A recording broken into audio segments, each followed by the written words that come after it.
اللہ تجھ سے ناراض ہو چکا ہے. اللہم لا تجعلنا منہم ولا معہم. اللہ ہمیں ان بد نصیبوں میں شامل نہ فرمانا. اس کی روح جہنم کے گندے ٹاٹ میں لپیٹ لی جاتی ہے جو بدبو سے بھری ہوئی، حدیث میں آتا ہے جیسے مردار میں سے بدبو اٹھتی ہے، اس کی روح میں سے ایسے بدبو اٹھتی. وہ روح جسم کے اندر چھپنے کی کوشش کرتی ہے، فرشتے اس کو نکالتے ہیں. جس طرح ململ کے دوپٹے کو کانٹوں والی جھاڑی پہ ڈال دیا جائے اور پھر ایک کنارے کو پکڑ کے کھینچ لیا جائے، یہ ململ کا کپڑا تار تار ہو جائے گا. اسی طرح ظالم کی روح جب نکلتی ہے اس کے جسم کی یہ کیفیت بنتی ہے. فرشتے اس پہ لعنت کرتے ہیں، کس خبیث کی روح ہے. جواب ملتا ہے فلاں ابن فلاں. دنیا میں گندے ترین نام سے اس کو پکارا جاتا ہے. پہلی زمین کے دروازے کھلتے ہیں، دوسری کے کھلتے ہیں، اور پھر مالک عز و جل کہتا ہے اس کو ظالموں کی روحوں کی ٹھکانوں کی جگہ پر سجین میں اس کا نام لکھ دیا جائے. اللہ کے لیے اس زندگی کو غنیمت جانیے. یہ 60 سالہ 70 سالہ زندگی یہ اللہ کی طرف سے دیا ہوا پہلا اور آخری موقع ہے. اس زندگی میں اگر آپ نے اور میں نے اپنی آخرت کو سنوار لیا تو قیامت کے دن ہم پر اللہ کی طرف سے سلامتی کا پیغام آئے گا. اور اگر اس زندگی کو کھانا پینا، بچے پیدا کرنا، 4 پیسے کمانا اور سو جانا اسی کے اندر آپ نے گزار دیا، میں نے گزار دیا، تو یاد کر لو ہم سے بڑھ کر بد نصیب اور کوئی نہیں ہے. کافر کی روح، ظالم کی روح، اللہ کے دین کے دشمن کی روح، مشرک کی روح قبض جب ہوتی ہے تو آئیے قرآن حکیم اس کا منظر پیش کرتا ہے. الذین تتوفاہم الملائکۃ ظالمی انفسہم فالقوا السلم. ظالم کو فرشتے آتے ہیں لینے کے لیے. کیسے؟ جنہوں نے اپنی جانوں پر ظلم کیا، اللہ کو چھوڑ کر غیر اللہ کی پوجا کی، مالک کو چھوڑ کر درگاہوں پہ سجدے کیے، درباروں پہ سجدے کیے، غیر اللہ کی صدائیں لگائی، غیر اللہ کے لیے نظر و نیاز دی، اس اللہ کی وحدانیت کے حق کو نہ پہچانا. جب فرشتے ان کو لینے آتے ہیں تو پھر یہ اپنی ہتھیار ڈال دینا جسے کہتے ہیں نا، تو یہ فوراً فرما برداری کی صورت اختیار کرتے ہیں اور انکار کریں گے اپنے جرائم سے کہ ہم نے ایسے نہیں کیا، ہم تو مطیع اور فرما بردار ہیں. ما كنا نعمل من سوء. ہم کب گناہ کرتے تھے، ہم کب شرک کرتے تھے؟ ساری زندگی غیر اللہ کی نظر و نیاز میں گزار دی اور اس وقت کہیں گے ہم نے تو کبھی 11ویں دی نہیں. ایک تعویذ اس کندھے پہ، ایک تعویذ اس کندھے پہ، امام ضامن گلے میں، اور اس کو کہیں گے ہم نے تو یہ کیا ہی نہیں. ما كنا نعمل من سوء. ہم نہیں کرتے تھے. بلا ان اللہ علیم بما کنتم تعملون. نہیں، ہرگز نہیں، جو کچھ تم کرتے تھے تمہارا اللہ تمہیں جانتا تھا. اس وقت اپنی آنکھوں سے دیکھ کر اپنے تمام طرح کے شرک سے توبہ تائب ہونے کا اعلان کریں گے، اس سے انکاری ہو جائیں گے. لیکن یاد کر لیجئے اس وقت کا انکار فائدہ نہیں دے گا. فائدہ ابھی کی زندگی میں ہے. آج اللہ کی توحید کو سیکھیے، آج قرآن حکیم کو ترجمے سے پڑھیے، اللہ کی وحدانیت کے دین کو، اس دین حنیف کو سیکھیے، اس عقیدہ توحید کو سیکھیے، اور ہر طرح کے شرک سے توبہ تائب ہو کر عبادت کو خالص اللہ کے لیے کیجیے. اور اگر نہیں تو پھر منظر قرآن حکیم کا سامنے رکھیے. فَادْخُلُوا أَبْوَابَ جَهَنَّمَ خَالِدِينَ فِيهَا فَلَبِئْسَ مَثْوَى الْمُتَكَبِّرِينَ. اہل شرک کو کہا جائے گا چلو جہنم کے دروازوں میں سے داخل ہو جاؤ، اور یہ جہنم تکبر کرنے والوں کا سب سے برا ٹھکانہ. تکبر کرنے والے کون؟ جس کو حق مل جائے. یاد کر لیں، تکبر کی تعریف اپنے دل میں بٹھائیں. لوگوں کو حقیر جاننا، ہم سید ہیں، یہ مسلی، یہ موچی، یہ تیلی، یہ کمار. لوگوں کو، اللہ کے بندوں کو حقیر جاننا اور حق بات سن کر ٹھکرا دینا، نہ ماننا. کتنے وہ مسائل ہیں، کتنے وہ احکام ہیں، آپ تک اور مجھ تک اللہ کی توحید کی بات پہنچ جائے فوراً سر جھکا دیجئے. اور جو اللہ کی توحید کی بات کو سن کر، قرآن کی واضح آیات کو سن کر امام الانبیاء کے واضح فرامین کو سن کر نہیں مانتا، ٹھوکر مار دیتا ہے، قوم قبیلے کی وجہ سے، فرقے پیر کی وجہ سے، حضرت اور مرشد کی وجہ سے وہ تکبر کر رہا ہے اللہ اور اس کے رسول کی بات کو ٹھوکر مار کر. اور جو اس طرح قرآن و حدیث کے دلائل کو ٹھکراتا ہے اس کا ٹھکانہ اللہ کی جہنم ہے. وَلَوْ تَرَى إِذْ يَتَوَفَّى الَّذِينَ كَفَرُوا الْمَلَائِكَةُ يَضْرِبُونَ وُجُوهَهُمْ وَأَدْبَارَهُمْ وَذُوقُوا عَذَابَ الْحَرِيقِ. کاش تم وہ منظر دیکھو جب فرشتے کافروں کی روح قبض کر رہے ہوتے ہیں اور ساتھ ساتھ ان کے چہروں پر اور ان کی پیٹھوں پر تھپڑ برساتے ہیں، ضربے لگاتے ہیں اور کہتے ہیں اب جلنے کے عذاب کا مزہ چکھو.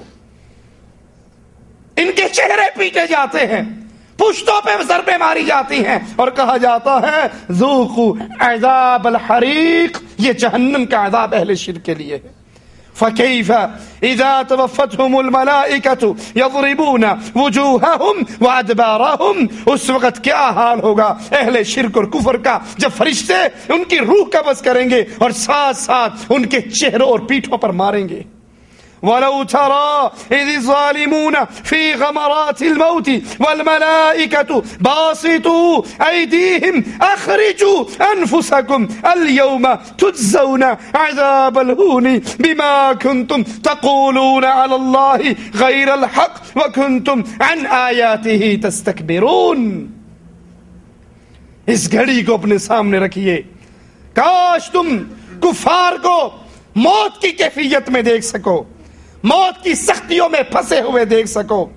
والملائکۃ باسطوا ایدیہم، جب فرشتے ان کی طرف ہاتھ بڑھائیں گے اور کہیں گے اخرجوا انفسکم، اپنے نفسوں کو باہر نکالو، اپنی خبیث روحوں کو باہر نکالو. الیوم تجزون عذاب الہون، آج تمہیں شدید عذاب، ذلیل کر دینے والا عذاب، رسوا کر دینے والا عذاب دیا جائے گا. کیوں؟ بما کنتم تقولون علی اللہ غیر الحق، اس جرم کی وجہ سے جو تم دنیا کے اندر اللہ پر جھوٹ باندھا کرتے تھے. کتنے ہی وہ مولوی آپ کو ملیں گے، ان کی تقریریں سن لیجئے، ان کی سیڈیاں دیکھ لیجئے، ان کے چینل اٹینڈ کر لیجئے، ان کے پروگراموں کو. وہ اللہ پر جھوٹ باندھتے ہوئے اپنے سارے شرک کے بارے میں دلیل دیتے ہیں کہ یہ جو کچھ ہم کر رہے ہیں یہی شریعت ہے، یہی اسلام ہے، یہی دین ہے. الصلاۃ والسلام علیکہ یا نور من نور اللہ کی صدائیں بھی لگاتے ہیں. اللہ کے نبی کو اللہ کی ذات کا شریک بھی بناتے ہیں اور پھر دلیل بھی دیتے ہیں کہ یہ جو کچھ ہم کہہ رہے ہیں یہ اللہ کی طرف سے کہہ رہے ہیں، یہ شریعت کے فیصلے سنا رہے ہیں. وہ اللہ پر بھی جھوٹ بولتے، اللہ کے کلام پر بھی جھوٹ بولتے، امام الانبیاء پر بھی جھوٹ بولتے. تو آج تمہیں عذاب دیا جائے گا بما کنتم تقولون علی اللہ غیر الحق، تم اللہ کی طرف جھوٹ کی نسبت کرتے تھے. وکنتم عن آیاتہ تستکبرون، جب تمہیں توحید کی خالص آیات سنائی جاتی، قرآن حکیم کے دو ٹوک فیصلے سنائے جاتے تو پھر منہ موڑ لیتے، تکبر کرتے ہوئے نکل جاتے.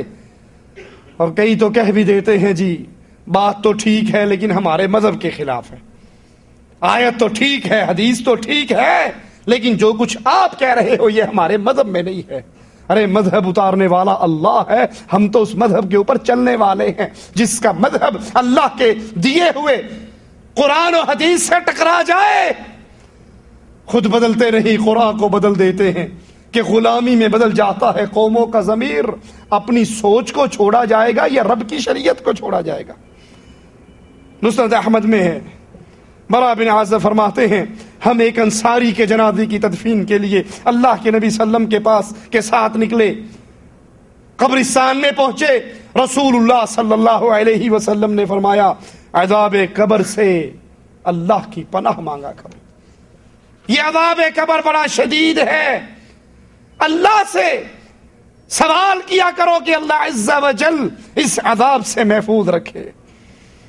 رسول اللہ صلی اللہ علیہ وسلم نے قرآن حکیم کی آیت تلاوت فرمائی ان الذین کذبوا بآیاتنا واستکبروا عنها، جو لوگ ان الذین کذبوا بآیاتنا، جو ہماری آیات کو جھٹلاتے ہیں، تکبر کرتے ہیں، اللہ کے قرآن کو سن کر پھر منہ موڑ لیتے ہیں، حدیث رسول کو سن کر پھر گردن موڑ لیتے ہیں، ان کی کیفیت کیا ہوگی؟ ان کے ساتھ سلوک کیا ہوگا؟ لا تفتح لهم ابواب السماء، ان کے لیے آسمان کے دروازے نہیں کھولے جائیں گے۔ ولا يدخلون الجنہ، اہل شرک، یاد کر لیجئے یہ قرآن کی آیات سنا رہا ہوں، اہل کفر، اہل شرک، اللہ کی آیات کا انکار کرنے والے، توحید کے مضمون کو سن کر ٹھوکر مار دینے والے، ان کے لیے آسمان کے دروازے نہیں کھلیں گے۔ ولا يدخلون الجنہ، نہ یہ اللہ کی جنت میں داخل ہوں گے، حتی یلج الجمل فی سم الخیاط، ان کا جنت میں جانا اتنا امپاسبل ہے جس طرح سوئی کے ناکے میں سے اونٹ کا گزر جانا مشکل ہے۔ جس طرح اونٹ سوئی کے سوراخ میں سے نہیں گزر سکتا، مشرک اسی طرح کبھی اللہ کی جنت میں داخل نہیں ہو سکتا۔ وَكَذَلِكَ نَجْزِي الْمُجْرِمِينَ، جس نے اللہ کی توحید کو چھوڑا، یہ پیشانی جو خالص اللہ کے لیے جھکنے کے لیے بنی، اس نے اس کو درگاہوں پر جھکایا، درباروں پہ جھکایا، ڈھیکریوں پہ جھکایا، قبروں پہ جھکایا، قبوں اور جبوں کے سامنے جھکایا، جانوروں کے سامنے جھکایا۔ اللہ کی قسم یہ جرم ہے، اور مجرم کے ساتھ مالک یہی سلوک کرتا۔ اس کے بعد رسول اللہ صلی اللہ علیہ وسلم نے قرآن حکیم کی یہ آیت تلاوت فرمائی، وَمَن يُشْرِكْ بِاللَّهِ فَكَأَنَّمَا خَرَّ مِنَ السَّمَاءِ۔ وَمَن يُشْرِكْ بِاللَّهِ، جو اللہ کے ساتھ شریک بنائے اس کی ذات میں، رسول اللہ صلی اللہ علیہ وسلم کو نور من نور اللہ کہہ کر، حضرت علی کو اللہ کے نور کا ٹکڑا کہہ کر کہ اللہ نے سب سے پہلے اپنے نور میں سے پنجتن پاک کے نور کو پیدا کیا۔ جو اللہ کا شریک بنائے اس کی ذات میں، اس کی صفات میں، اس کی عبادت میں، کہ سجدہ اللہ کے لیے بھی ہے، قبروں پر بھی ہے، رکوع اللہ کے لیے بھی ہے، درگاہوں پر بھی ہے، ذبح اللہ کے لیے بھی ہے، درگاہوں پر بھی ہے۔ وَمَن يُشْرِكْ بِاللَّهِ فَكَأَنَّمَا خَرَّ مِنَ السَّمَاءِ، جس نے اللہ کے ساتھ کسی اور کو شریک بنایا وہ ایسے ہے جیسے آسمان سے گرا۔ فَتَخْطَفُهُ الطَّيْرُ أَوْ تَهْوِي بِهِ الرِّيحُ فِي مَكَانٍ سَحِيقٍ، یہ ایسے ہے آسمان سے گرا، اس کو پرندوں نے نوچ لیا، یا اس کو ہوا نے کسی دور دراز مقام پہ پھینک دیا، یعنی برباد ہو گیا۔ جس نے اللہ کے ساتھ شرک کیا، یہ جرم